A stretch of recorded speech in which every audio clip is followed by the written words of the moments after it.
tarder, eh bien, moi, je vais accueillir avec grand plaisir un homme de premier plan. Je voulais absolument qu'il soit parmi nous. Et il est derrière moi, c'est très bien. Jean Abitbol, bienvenue. Voilà, vous êtes l'homme de cette matinée. Je suis très heureuse. Alors, je vous présente quand même. Vous êtes ancien chef de clinique à la faculté de médecine de Paris. Vous êtes otorino-laryngologiste et phoniatre, auteur de nombreux livres. Et d'ailleurs, il faut qu'on les passe. Vous êtes le grand spécialiste de la voix. On ne pouvait pas faire une session sur le leadership sans parler de la voix et de son importance. Alors, avant de parler de la voix... Alors, la voix, elle vient d'en parler. Elle a demandé aux gens de fermer les yeux. Oui. L'imaginaire qui est passé par cette voix fait que bien au-delà du regard, de l'image qu'on peut avoir, elle a demandé la voix intérieure. Or, on a démontré par l'IRM fonctionnel, désolé messieurs, nous sommes des atrophiés de l'émotion. Lorsqu'on parle et qu'on fait de la musique, c'est le cerveau droit qui impacte la voix de la femme beaucoup plus que chez l'homme. Et le cerveau gauche, c'est totalement le monde de la raison. Et à ce moment-là, l'impact féminin est extrêmement important. Et toutes les données scientifiques qui ont été données sont évidentes quand on a fait cette première expérience en 1998. C'est juste un aparté. Mais c'était une de mes questions, justement. Parce que c'est parfait. C'est vrai. Alors, déjà, juste quelques mots. D'où vient la voix? En fait, comment se forme-t-elle? C'est-à-dire, bon, j'ai lu un certain nombre de vos livres qui reviennent à chaque fois sur les débuts, d'où ça vient. Alors, on pense ADN, on pense... D'où ça vient? Comment se construit-elle? 8 milliards d'individus, 8 milliards de voix différentes. 2 éléments dans la voix. On va faire très simple. Premièrement, c'est l'instrument voix. L'instrument voix, si vous voulez, c'est le souffle pulmonaire, les vibrations à 2 cordes vocales, pour qu'elles puissent taper. Si vous faites ça, ça fonctionne. Faites-le, allez-y. Prenez une main comme ça et l'autre comme ça, et tapez dans les mains. Il n'y a pas de son. Ben non. C'est quand il y a une voix paralysée ou quand il y a un polype. C'est l'instrument voix. Mais l'instrument... Pardon, c'est l'instrument voix. Mais l'instrument voix, si vous voulez, il n'y a pas que ça. C'est OK, c'est une mécanique, c'est un violon. Et ce violon qui est là, moi je suis le luthier de la voix. Je m'occupe du violon. Mais je suis certainement pas la deuxième partie, le monde émotionnel.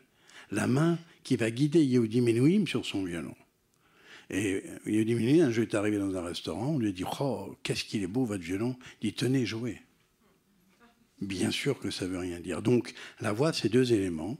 La puissance de la voix, c'est le souffle pulmonaire. La vibration, c'est les cordes vocales. Et la caisse de résonance, si je vous parle comme ça, ben, ma voix, c'est plus la même. Voilà. Alors, qu'est-ce qu'il y a j'ai envie de dire, de l'inné, hein, et là on parle d'ADN, et d'acquis? Oh, sacrée question. On n'a pas trop de temps, mais je sais que vous êtes synthétique. En fait, premier point d'abord, c'est l'histoire du roi de Prusse, quelque chose d'absolument incroyable. En 1120, cet empereur germanique, l'empereur de la région, a voulu comprendre d'où venait la voix. Donc il a pris les petits bébés de ses serfs, de ses paysans, il les a isolés dès l'âge de 4-5 jours jusqu'à 2 mois, dans un château, une trentaine. Il a demandé à 4 ans de les sortir de là. Pourquoi? Il voulait comprendre non pas la voix originale, mais la voix originelle. Est-ce que c'était le germanique? Est-ce que c'était l'anglais? Est-ce que c'était d'autres langues? Peu importe. Eh bien, à 4 ans, quand on les sort, pas un mot. Deuxième point, lorsqu'on l'a demandé de parler, il ne comprenait rien. L'oreille et pilote la voix. Preuve en est, c'est que ces petits-enfants sont tous morts des biles profonds à l'âge de 12 ans. Est-ce que ça veut dire que la voix est indispensable? Certainement pas. Mais l'homme est un animal social, dont le lien, c'est la voix humaine. Et la voix de la femme est une voix protectrice, c'est une voix qui est de nécessité par la naissance, qu'on a dit tout à l'heure. Bien sûr, le fœtus, dès l'âge de 3 mois, quand il est embryon, devient fœtus, entend la voix de sa mère. Ces vibrations existent. Et cette vibration que l'on a chez la mère est protectrice et elle est charisme. La puissance, la force d'une voix. 1, c'est le charisme. 2, c'est l'empathie. absolument pas dans son empathie, qui est une empathie normale, mais une empathie où elle ressent la souffrance de l'autre. Des expériences ont été en train, on a par exemple parlé sur 2 secondes, un rat par exemple, à qui il appuyait sur un bouton quand il entendait la nourriture. Et puis on lui a mis en face de lui un rat qui, au moment où il appuie, le rat a très très mal. Eh bien, il arrête de se nourrir. C'est les neurones miroirs. La femme est ipso facto prise par ces neurones miroirs. Elle entend quelque chose beaucoup plus que l'homme. L'homme, c'est un peu Spartacus, j'y vais, je fonce. La femme, c'est d'abord l'intuition, c'est la voix intérieure. C'est la voix intérieure qui lui parle d'abord et qu'elle dit après. L'homme va d'abord parler, et après il va penser. La femme va penser d'abord et ensuite elle va dire. C'est ça la force d'une voix de chez la femme. Mais chez la femme, il y a aussi un autre élément capital. C'est l'élément protecteur par rapport à l'enfant, même si elle ne le sait pas dans son inconscient collectif. Et là, effectivement, il y a 2 éléments. La femme qui parle avec quelqu'un d'autre, c'est l'individu par rapport à l'individu. La femme qui parle à un collectif, qu'est-ce qui se passe? Et là, c'est passionnant. Là, c'est passionnant. Parce que quand on parle à un collectif, le collectif, pour moi, mais c'est très personnel, je considère que l'individu est anesthésié par la foule. Rappelez-vous, dans une cour de récréation, viens, on va courir, tu cours pas, tu cours, il m'a dit de courir. C'est pas de ma faute, c'est lui. Et là, l'impact d'une femme sur le collectif, elle a affaire à des enfants, elle a affaire à des adolescents, la personne se sent irresponsable. Et on ne se rend même pas compte. On a vu Simone Veil, c'est extraordinaire. Tout le monde était contre, dès qu'elle a pris la parole, oula, attention, attention. Mais oui. Et on a suivi cette voix qui est une voix protectrice. Alors là, c'est une apologie de la voix de la femme, de son pouvoir. Et on parle de leadership. Aujourd'hui, c'est vrai qu'il y a beaucoup de femmes qui vous disent j'ai du mal à prendre la parole en réunion, j'ai du mal à me faire entendre. Et pourtant, quand on vous entend, il faut qu'elles y aillent. Non, c'est une évidence. Elles ont d'abord peur d'elles-mêmes. D'abord, on est soi. J'ai beaucoup aimé les 2 présentations précédentes qui font parler de la voix, notamment Madame Lucie Bache, que j'ai beaucoup aimé. D'abord, cette conviction. Et puis une chose qu'on n'apprend pas, et là, ce qui existe, c'est ce charisme. Driver 2000 personnes tout seul, si on n'a pas de charisme, on oublie. Donc il y a ce charisme, mais qui est inné chez la femme. Elle n'a pas besoin d'apprendre. Le paradoxe, c'est qu'elle l'étouffe. Et cet étouffement intérieur, elle ne le fait pas vivre. Alors, pour plusieurs raisons. Tu fais pas ça, attends, non, tu fais pas, mais pourquoi je ferais pas? Mais je veux être capitaine de frégate, moi. D'accord, mais ça m'intéresse. Mais pourquoi j'aurais pas une entreprise pour dénaturer tout le monde? C'est pas seulement un manager qui s'appelle Bill Gates. Why not? Pourquoi pas? Et c'est là où cet étouffement médiatique, et je tiens à ce mot, c'est les médias médiatiques sur le plan aujourd'hui, et médiatiquement, de moins en moins, depuis une dizaine d'années, c'est plus seulement... Car les médias, il faut le savoir quand même, la voix à la télévision est un amplificateur émotionnel. Cet amplificateur émotionnel, on l'a vu avec le général de Gaulle en mai 68. Vous n'étiez pas nés encore, tous ceux qui sont là. Moi, j'étais déjà au lycée. Eh bien, de Gaulle a parlé le 27 mai avec la télévision, vous voyez son visage. On dit, qu'est-ce qui nous ennuie ce monsieur? Mais c'est un vieux, quoi. Qu'est-ce qui nous embête? Puis il a mis un écran noir. 16h47, 16h04, le 28 mai 1968. Écoutez, général de Gaulle, je veux que les étudiants étudient, que les chercheurs cherchent. On avait une voix, mais cette image noire de notre inconscient collectif, c'est la force des parents qui parlent, du père peut-être, mais la mère est derrière. Et la mère étant derrière, c'est le couple, car De Gaulle avait une force formidable. Il parlait certes au nom de la France, il n'avait pas d'identité propre. Et c'est ça la force. La force d'une voix, c'est ce qu'elle... Et la femme a ça, mais elle l'étouffe. C'est ça le problème. Alors justement, comment on travaille ça? Parce que vous voyez des femmes au quotidien. Vous avez, dans vos livres, vous évoquez toutes ces grandes chanteuses. Oui. Alors parfois on les reconnaît, parfois pas. Parfois vous citez les noms. Vous avez toutes les plus grandes femmes, les chanteuses, cantatrices qui sont venues chez vous. Alors elles, évidemment, c'est leur métier. Mais comment travaille-t-on sa voix? Parce que finalement, quand on vous entend, pour être un bon leader, il faut sortir cette voix, soigner cette voix intérieure pour qu'elle puisse ressortir pleinement. Comment fait-on? Alors, premier point, très, très simple. Une femme, quand elle parle, je vais vous dire, stop, je ne dois pas entendre la respiration. C'est fini.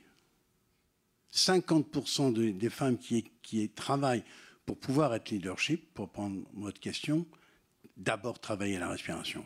C'est comment on fait?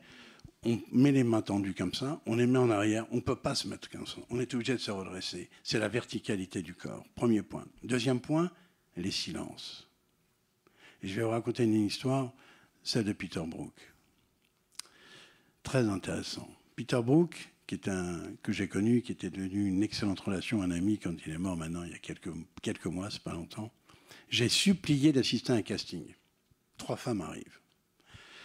Il dit voilà, il est 3 heures de l'après-midi, votre mère est morte ce matin à 8 heures. Vous avez 2 minutes pour m'expliquer ça. Première femme, elle arrive. Ouais, c'est terrible, comment? Elle se met à pleurer, elle est hystérique. Ah, ouais. Très bien. Deuxième arrive. Mais attends, qu'est-ce que je vais dire à mes sœurs? Qu'est-ce que je vais dire à la famille? Comment on va s'en sortir? Comment on va faire la maison? La troisième arrive. On n'entend les pas. C'est au Bouffe du Nord. Il y a une chaise avec une étole. Elle dit rien. Elle prend l'étole, elle la met. Elle regarde le ciel. Maman, il y a tellement de choses que je voulais te dire. C'est tout. Les larmes que j'ai eues. Le silence entre les mots. Et j'ai compris l'impact du silence. Encore plus chez la femme. Un homme vous dit ça? Oui, d'accord, maman, non. Une femme? Waouh! Pourquoi? Il y a la mère, il y a la femme, il y a la symbolique, c'est les neurones miroirs. Dès qu'elle dit, dans ce silence, son silence parle beaucoup plus que les mots qu'elle aurait pu dire. Et la voix d'une femme, pour reprendre votre question, elle doit jouer avec les silences. Et quand on écoute le discours de Simone Weil ou d'autres, on entend ces silences. Pareil, quand on appelait Mutti, cette fameuse chansonnière en Allemagne, ça veut dire mère. Et on l'écoutait parce qu'elle avait une voix forte. C'est une main de fer quand même. N'empêche que, dans ces silences, on entendait tout. Donc c'est le deuxième élément. Puis le troisième élément, quand vous terminez une phrase, très souvent, j'en aurai pas d'exemple parce que ça ne serait pas élégant de ma part. Bonjour, eh bien écoutez, je vais vous faire une conférence. Ben oui, parce que là, j'ai quelque chose à vous dire. Vous comprenez? Je suis dans l'Assemblée nationale. Attends, oui, d'accord. Le ton de la voix, chez une femme, c'est ça qui est beau. C'est qu'en fait, elle doit terminer dans les graves. Je commence à vous dire bonjour. Merci beaucoup d'abord. Merci à tout le monde à propos. J'ai oublié de m'avoir invité. C'est vraiment un grand honneur. Je le dis très sincèrement parce que ce n'est pas évident de m'inviter dans ce genre de réunion. Et merci beaucoup. Mais le ton de la voix doit terminer sur un grave. La belle voix chez un homme, c'est la voix grave. Pas du tout. C'est la voix grave, c'est le diamant. Mais les crins, c'est les aigus qu'il peut avoir. Une belle voix de femme. C'est pas qu'elle parle comme ça, parce que alors là, je vous raconte pas, en 3 minutes, vous partez. Hein, c'est même ici, on avait des conférencières comme ça. Je veux bien être leader et être chez Google et avoir 20 000 personnes. Et je vous garantis que la moitié de la salle sont là. Et il vaut mieux qu'elle écrive. Bah oui. Et qu'on prenne un interprète. Vous avez des tas de chanteurs qui ont essayé de chanter, qui composent magnifiquement bien, qui écrivent bien. Ils disent, moi, je ne sais pas chanter. Une belle voix de femme, c'est une voix aiguë, c'est le diamant. Mais les crins, c'est les graves. Et s'il n'y a pas les crins, eh ben, on prend une orthophoniste, on apprend à le faire. Parce que tout le monde peut apprendre ça. C'est pas, on n'est pas avec. Alors, la question de tout à l'heure, ça, c'est l'acquis. C'est comment positionner sa voix. L'inné, c'est le monde culturel dans lequel vous êtes. Et j'ai un exemple. C'est une avocate qui est venue me voir en 1998. Bonjour docteur, écoutez, voilà, je suis avocate à la criminelle, je suis à Marseille. Et quand je suis dans les prisons, eh ben, on m'appelle la petite, boudouse dans le cuir, et je n'ajoute pas, bien qu'étant du Sud, là je rajoute pas. Pantalon en cuir, cigarette, à l'époque on pouvait fumer, j'ai dit non, on ne fume pas dans mon cabinet, très bien, mais je fume 2 paquets de gitane par jour, un petit whisky le soir. Écoutez, j'ai 47 ans maintenant, il faut que je change ma voix. Je l'examine, pas de cancer, elle avait un édème. Une voix féminine, masculine, mais femme. Une voix de femme, c'est pas une voix aiguë, c'est n'importe quoi. Masculine, mais femme. Un charme de fou. On tombe amoureux d'elle tout de suite, incroyable. Et je lui dis, mais attendez, excusez-moi, maître, mais pourquoi vous voulez changer votre voix? Qu'est-ce qui se passe? Je dis, ben, je vais vous dire, j'ai un petit ami, il a une Porsche, je suis amoureux, c'est mon 5e. Mais alors lui, je veux me marier avec, il n'aime pas ma voix. Je dis, changez de petit ami. Changez pas la voix. Et elle s'est fait opérer. Elle vient me voir 1 an plus tard. Bonjour docteur, comment ça va? Waouh! Et sincèrement, je ne l'ai pas reconnu. Je dis oui, votre nom? Ah, bonjour maître, oui. Alors comment vous trouvez ma voix? Ben, oui, ça va, quoi. J'examine. Techniquement, c'était superbe. Le luthier a fait son boulot. Mais on n'a rien à foutre. Une belle voix, c'est quelque chose, justement, qui a un grain. Une voix parfaite, ça ne veut rien dire. C'est l'IA. L'IA, c'est mortel. Sauf si l'IA va prendre votre voix et la reproduire. Et encore, on aura une discussion là-dessus, mais ce n'est pas aujourd'hui l'histoire. Mais voilà. Et donc, à partir de là, une belle voix, c'est cette femme qui était extraordinairement... Elle charmait tous les prisonniers l'adoraient. Quand elle passait, on la sifflait après. Ah, regardez, elle s'est opérée. Mais jamais vous me prendrez comme avocate. C'est fini, je ne veux plus de vous. C'est la personnalité. Elle a mis un habit, ce n'était pas le sien. Votre habit doit aller avec votre voix. Elle était mal dans sa peau, donc mal dans sa voix. La beauté d'une voix, c'est l'intérieur, c'est votre vie intérieure. Et il faut qu'il y ait le dress code d'une voix. C'est ce que vous êtes vraiment. Et avec mon ami André Dussolier, souvent, il me dit « Qu'est-ce que c'est pour toi une belle voix ?» Comme il le répète, je vous dis, c'est une voix sincère chez l'acteur, authentique dans sa vie privée. Pas pareil. Merci. Enfin, voilà, je sais pas, j'ai envie d'applaudir. dernier point, et en fait, c'est un peu pour rebondir sur ce que vous disiez. Trouver sa voix. Oui. C'est finalement trouver sa voix VOIX, c'est trouver sa voix VOIE. C'est excellent. C'est une très belle question. Est-ce que la voix va faire ma carrière ou est-ce que ma carrière va faire ma voix? Et là, on rentre dans une chose passionnante. C'est la différence entre un politique et un diplomate. Alors, qu'est-ce que c'est? Ben, je vais vous le dire, comme disait l'autre. Vous voulez savoir? Je vais vous le dire. Un diplomate, il doit arranger les choses. Vous n'êtes pas d'accord, on va voir. On va se mettre d'accord. Un politique, un driver, un leadership, j'ai une ligne, j'y vais. Maintenant, à moi de te convaincre. Un diplomate, il ne cherche pas à convaincre, il faut qu'il arrange. Et donc, trouver une voie, c'est qu'est-ce que vous voulez d'abord vous-même? Quel est en vous-même votre vécu?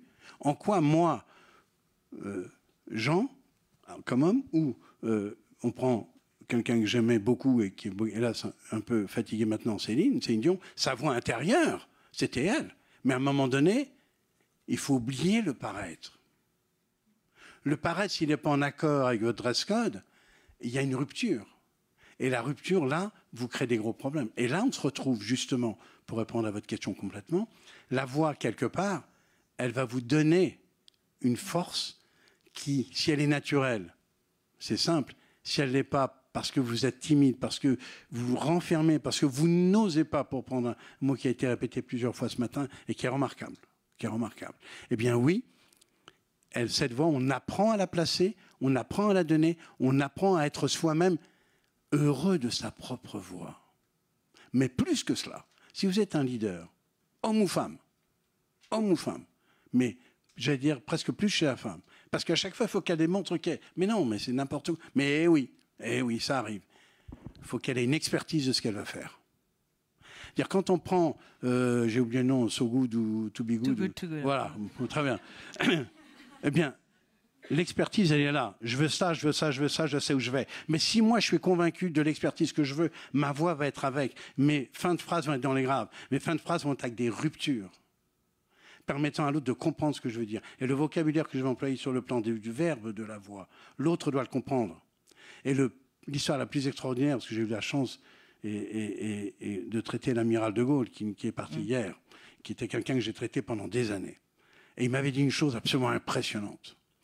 Il m'a dit, voilà, quand j'ai été nommé sur le porte-avions comme amiral, mon cher professeur m'appelait, c'était incroyable d'ailleurs, droit, il me dit, le général, son père, m'a dit, quand tu vas être sur le porte-avions, vous allez dans la cale en bas, voir comment il va, vous mettez la main dans le charbon.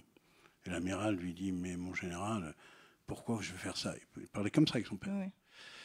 Il dit, parce que si on fait un trou en bas du bateau, et que le bateau coule, tu ne sauras jamais pourquoi. Donc, il y allait avec sa voix très chaude, mais la femme, ça va être encore plus fort, parce que là, elle protège le bateau, le paradoxe. Et quand j'ai écouté tout à l'heure ce commandant de frégate, c'est extraordinaire, parce que oui, elle allait mettre la main dans le cambouis, dans les moteurs, et l'autre qui ne lui parle pas, style, attends, je sais ce que je suis. Et la force rien du regard et du silence. Elle n'a rien dit. Première fois, elle dit. Puis à un moment donné, elle dit, bon, je vais quand même dire quelque chose. Mais l'autre a déjà réceptionné le regard. Le regard est une voix chez la femme. Merci beaucoup, Jean.